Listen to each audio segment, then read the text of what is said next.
The story begins with Jean Runcandle, a young man deeply lost in thought. His mind wanders to the legacy of his lineage, a clan of renowned swordsmen who control half the world with their unmatched martial prowess. This clan, the Runcandle family, is known for producing sword masters blessed with extraordinary talent and physical strength. Their dominance in battles, plunder, and conquest seems almost unquestionable. Jean reflects on a world where only the strong survive, a harsh reality that fuels the clan's actions. Jean himself is the youngest son of this infamous family. He recalls a pivotal moment from his childhood, the selection ritual. This event determines a child's destiny in the clan, and Jean had chosen Barisada, the patriarch's legendary sword, signaling that he was fated to lead. His elder brother, Daytona Run Candle, had found his choice intriguing as Barisada symbolized power and authority. At the time, everyone believed Jin's future would be nothing short of glorious. But reality turned out quite differently. Despite the overwhelming expectations, Jin lacked even a shred of talent for swordsmanship, the very essence of the Runandal identity. This shortcoming earned him scorn and ridicule, with people calling him the disgrace of Runandle. No matter how hard he trained, he remained far below even the clan's average skill level.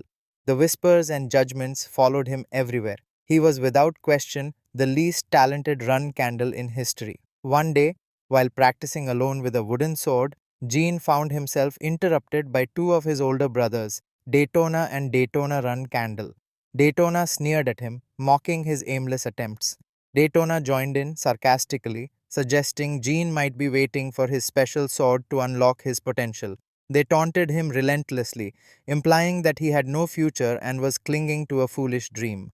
When Jean ignored them, Daytona grew impatient and kicked him, causing Gan to stumble backward. As he cursed under his breath and reached for his sword, Daytona teased him further, waving a stack of papers in front of him. Basic swordsmanship theories Jean had been studying in secret. Daytona mocked his efforts, tearing into the idea that studying theory would make up for Jin's lack of natural ability. When Jean pleaded for the papers to be returned, Daytona took things further, breaking Jin's wooden sword in half.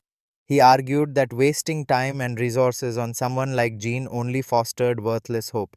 Despite Jin's protests, Daytona ripped the papers apart, dismissing Jin's struggles as futile. He grabbed Jean by the hair, taunting him about his supposed lack of respect and questioning if this was the kind of behavior his nanny Gilly had taught him. Jean insisted that Gilly had nothing to do with the matter, but his defiance only fueled Daytona's cruelty. Smirking, Daytona suggested that perhaps it was time for a lesson in manners from his elder brothers. Daytona and Daytona's taunts hung heavy in the air as Jean faced their relentless ridicule, powerless to fight back against the overwhelming weight of their expectations and scorn. Jean Runcannel reflects on the torment he endured from his older brothers and his lifelong struggle with mediocrity in a clan where talent was everything. Despite their cruelty and his own lack of swordsmanship skill, he clung to a belief. If he worked hard enough, he could earn their respect and become a valued member of the Runcandle clan. For years, Jean convinced himself that perseverance alone could overcome his shortcomings, but that belief was shattered when he was formally expelled from the clan. At 25, Jean found himself kneeling outside the clan's doors, his fate decided. His hard work was deemed commendable enough to spare his life, but he was cast out, left to wander the world without purpose or direction.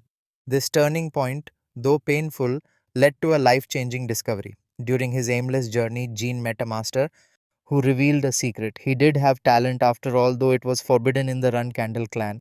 Jean had a natural aptitude for magic, a skill that clashed with his family's rigid focus on swordsmanship. Fast forward 3 years, Jean now stands in a room explaining his refined understanding of magic. By harmonizing the natural flow of mana with his own, he can recover his strength and amplify the potency of his next spell. As he demonstrates this newfound mastery, an unexpected surge of black magic fills the room. Startled, Jean demands to know the source.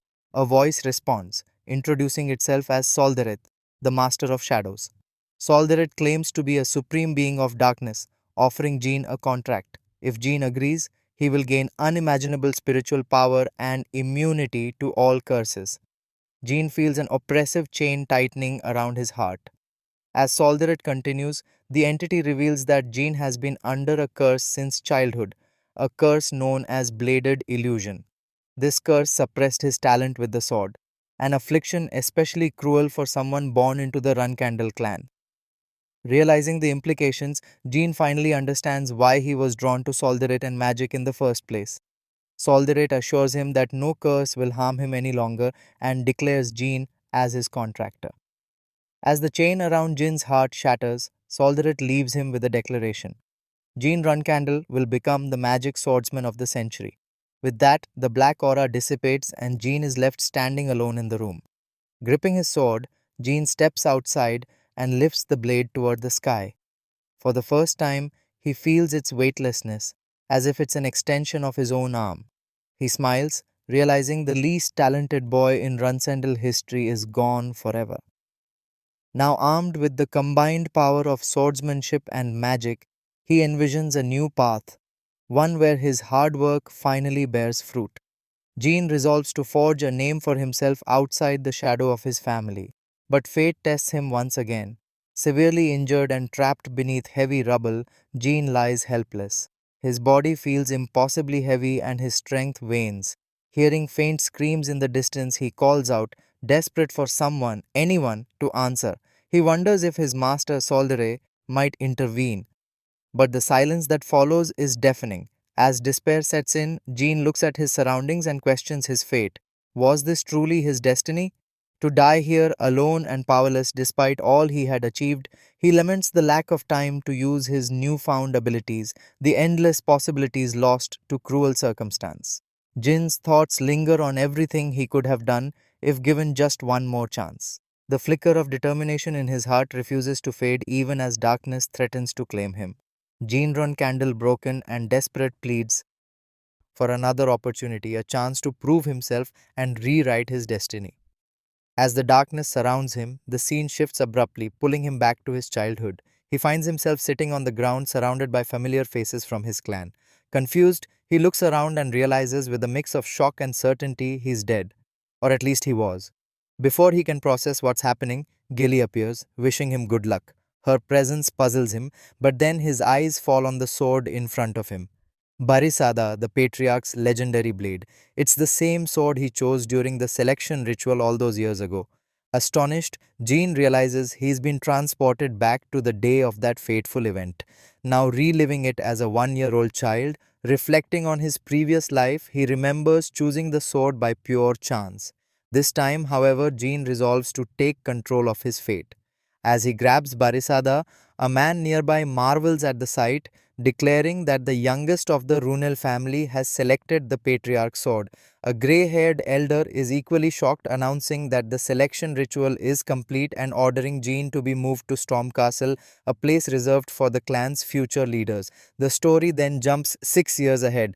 Jean, now a child at Storm Castle, struggles to reach a book on a high shelf